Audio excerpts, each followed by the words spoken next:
All right, what's going on, dudes, and welcome to the third and final installment of our look at the new Minecraft 1.9 Snapshot 15W31. If you missed the first two videos, we went over stuff in the overworld, we went over the new Ender Dragon fight, and now we're going to be checking out all the other new stuff with the end. So this is all going to happen through this new end gateway. Every time that you beat the dragon, you get a new one of these that spawn somewhere around the island. A beacon will indicate where they spawn at first, and then it'll fade away.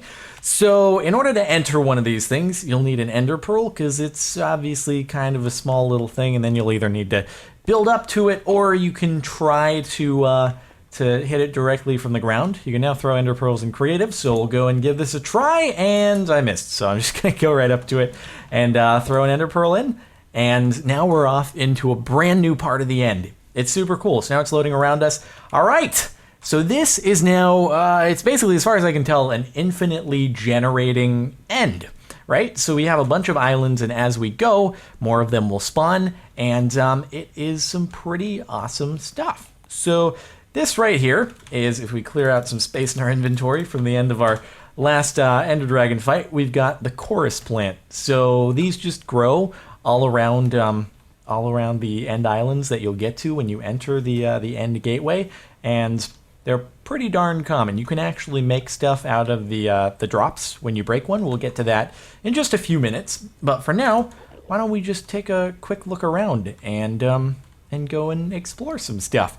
So actually, it looks like right off the bat we found one of the really, really big end towns, whatever you want to call it, end dungeon, end towns. This is actually not as big as it gets, but this is a larger one. So as you go around all of the islands, you'll run into these things, and you can actually go through them and loot them in order to get, you can get some really, really, really good stuff out of them, actually. So why don't we actually try going and taking a run through one of these, seeing how well we can do, since we are equipped with a whole bunch of stuff. So I'm going to switch over here into survival, and let's give it a go. So first and foremost, new mobs. These guys right here are called shulkers, and now they're gonna fight each other because good job, guys. You fired at your friend instead of at me, and now they're angry at each other. So it's short for shell lurker, and it's basically these dudes are disguised as blocks, and they'll fire these homing projectiles at you, and if you get hit by one, you start levitating. It's a new levitation effect. You can see it again in the upper right hand corner, and also in here, and they'll levitate you, and it's kind of useful if you're inside, but if you're outside, it can be a little bit scary if you then get dropped and you just took his friend out. So they disguise themselves as blocks, and then when you get near them, they open up and they actually start shooting stuff at you. So we'll try to get a close up. Hey, buddy, how's it going? There you are. What's up? And now I'm levitating. All right, so let's enter inside here. We can also, oh, nope, can't go back down. Stop. Shifting won't do anything to save you. I'm gonna actually take one out just so you can see what it's like to kill one. So here we go. Pretty quick. He's dead. I have a sharpness 3 sword, so it works out. All right, so here we go. Let's go up this thing, and now we get to the parkour area. It's not like, this part isn't super duper parkour, but I'll show you in one of the bigger structures, you can actually get some really, really crazy 3x3 wraparound parkour kind of stuff going on. In fact, I wonder if we have it in, we do kind of have it here. Just a little, you get a little taste of it here in this structure, some new parkour, and I'm getting shulkers firing at me, in fact, which is kind of good. Thanks for the help, because now I don't need to do the parkour. So it looks like they destroyed one of the chests, but here's some of the loot that you can get in these structures. It's pretty, I'm gonna keep levitating until I take these dudes out. In fact, I can't move, it's glitching me into the ceiling. No, stop! Stop it! Stop! Oh god, floating up to the next level, and we're on the roof. Okay, wait a minute. Let me down. 4, 3, 2, 1. Come on. And there we go. Okay, so we can take you out, and take you out. Alright, come on. Die, I didn't get him. Nope. I'm back out. Oh god, this is not working. This is not working at all. Stop! He keeps, oh god dang it, he keeps redoing the motion effect on me, please. Well, give me just a moment to float up a little more. Oh god, there's a dude on the roof too. You know what? I'm just gonna go over here. So on top of just this main structure, you won't find these with all of the different dungeons, but some of the dungeons, the bigger ones, have these ships, and you can go over to those as well, and they have some really, really good loot in them. that you're able to pick up. Anyway, let's run right back in really quickly. Hopefully I'll be able to clear this room and collect some of that loot real quick. Come on. And it was right over, oh God, no, terrible job. So those are what are those? End rods, I think is the name. They're kind of like torches, but you're also able to stand on them, and they're part of like the parkour puzzle that's involved with this whole area. Oh geez, one sec. Okay, come on, I gotta clear this chest. All right, parkour over there. If I mess, okay, well, we're levitating now. One moment. I am gonna get you. You've caused me so much trouble. Stop! Oh my God. Not again. And we're floating. This dude is the bane of my existence. All I want is to get this. One sec. There we go. You're done. It's all over. And at this point, all of the items have... Actually, I did get the items. So projectile protection 4, unbreaking 3, like really good gear. 5 diamonds. We got some iron out of it. And as we go up, we'll find even more stuff.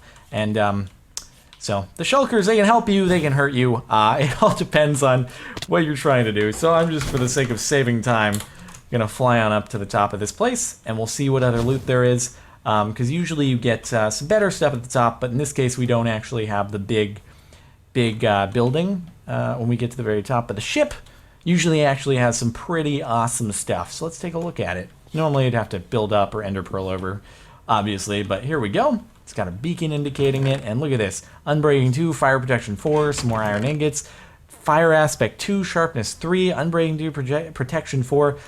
Pretty good loot. So this is like the big, this is what the big overhaul to the end is for the most part. You get these sort of miniature islands in between the bigger ones, and you can keep going on, and it'll keep generating new islands in front of you. You can keep running into these big dungeons or smaller dungeons.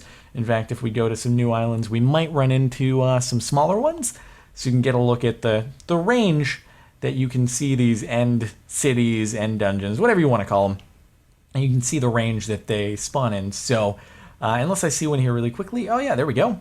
This looks like a pretty big one that we've got over here. I'm getting lucky and running into the big ones. This again is not as big as it gets.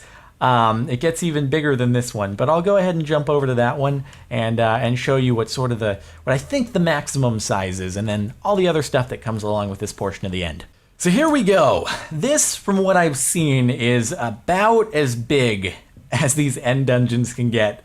This one is pretty darn massive, and it would take a really long time to clear it in survival. But once you get up to these sort of bigger expanded out rooms at the top, those are where the loot is located, at least in the main structure. So here we go. We can walk on over here, grab this. We've got an ender chest that we can loot. We've got some gold in there, iron, and also we've got a ship over there. The bigger ones always do come with the ships. So here we go. Here's the big parkour area. I tried back in the stream where I was messing around with this. I tried making it up in survival through this parkour. It's, without placing blocks, I should say. It's not the easiest thing in the world with these end rods. They because their hitbox is only actually how big they are. It's a pain to make those cornered. God dang it. This is so bad. Okay, there. And then it's not so bad here until you get to the next corner jump, and then you're like, ah! Anyway, it's rage-inducing. So I'm sure there will be some people who like speedrun this parkour, get rid of all the shulkers, and then do it without any levitation help. But here we go. Once you make it to the top, we've got some more chests with some fancy iron armor, diamond horse armor, diamonds, fortune 1 pickaxe. Like, it's really good stuff that you get here. But again, it is endgame, since you already made it to the end, and you know, you probably have a bunch of good stuff by the time that you get here. Anyway, here we go. Let's take a look at some more of the stuff. Pretty good pickaxes, more diamond horse armor, and finally, we can take a look at the ship and just see what that has to offer before we head on down and just check out a few more bonus things before we wrap. So there we go. This stuff all just spawned here naturally. No placing it for the sake of the video. It's, yeah, just some really good stuff. Anyway, all right. So now that you've seen sort of the max dungeon size, why don't we head back down where I've set up just the remaining stuff that comes along with the end in the snapshot. So here we go. We got a dragon head. It's pretty awesome. Right now you can't craft it. It doesn't drop from the dragon. I assume it will drop from the dragon in a future snapshot. So if I grab it out of here, I can also wear it. Again, you can get it in creative mode. So here, let's replace that. And now look at me. And as I walk, the mouth opens and closes. Pretty awesome. And so if we go and if we put it on a redstone block, the mouth will open and close. I believe if we apply a redstone signal to it as well, it'll do the same thing. You can place it on an armor stand. It just basically acts like a helmet with the addition of the super cool mouth opening and closing and all that good stuff. So next up, we've got end stone brick something, whatever you want to call it. I don't know. So if we put end stone in a crafting table or in our head if we're in survival and put it 2 by 2, we'll get end stone bricks. And that's just one of the things that these big dungeons are made out of. So if you don't want to harvest it from there and you'd prefer to just make it yourself, you get it from placing down the or crafting the end stone in a grid. Next up, we've got the purpur slabs, and before I get into those, we should probably go over these dudes over here. So let me switch on into survival really quickly, and this is really cool. When I destroy one of these, it's this really cool chain reaction. So boom, I'm going to destroy the bottom, and it does this whole chain reaction thing. And so these are the chorus plants, and when you destroy them, they drop chorus fruit. So here we go. I'll punch another one. Get that nice like chain reaction here. Let's do this really, really big one over here. Super awesome. So these are edible. It's just a little bit dangerous. You don't want to be standing next to an edge when you eat them, otherwise you may end up over the edge. So I'm going to stand right in the center here, and I'll eat one, and when I do, it actually teleports me. So, you know, just keep that in mind. Make sure you're not near anything hazardous, and we'll eat another one, and cool, just teleports us. But other than that, it's pretty normal food. Now, if we throw the chorus fruit into a smeltery or into a furnace, smeltery, we're not Tinker's Construct here, it'll turn into popped chorus fruit, and you're able to use the popped chorus fruit in order to craft these purpur blocks. Not purple, it's purpur, because cats or something like that. So if we take the popped chorus fruit and we put it in a crafting table like so, we get 4 purpur per each recipe. And then if we want to make some slabs, we can also do that. And then if we want to turn those slabs into pillar blocks, we can do it like so. And then we can also make some purpur stairs. And those are all the different types of purpur blocks. And again, these are the blocks that are used in the whole Ender dungeon thing. So if you want to make them yourself, you can using the chorus fruit. And these can actually be planted in the overworld if you bring them actually, I think they can, right? Maybe not. Maybe I'm incorrect. I assume if you mine it with Silk Touch, you might be able to get it, and then you can actually bring it back into the overworld. But let me check this out really quickly. I'm going to see if I build up to it, and I haven't tried this yet. But if I destroy the flower, yeah, okay. So if I destroy the flower, I can actually take that, bring it into the overworld along with some endstone, and then I'll be able to plant it and grow some in the overworld. So that'll work for you. Anyway, that's basically it for all of the things that came with this this snapshot update. So a lot of stuff. Again, if you missed any of the other 2 videos, they're linked in the description. You can check them out where we went over all the other things. But pretty exciting. So I hope you enjoyed. If you did, a rating would be super duper very much appreciated. Maybe we could go for 1531 likes or something like that.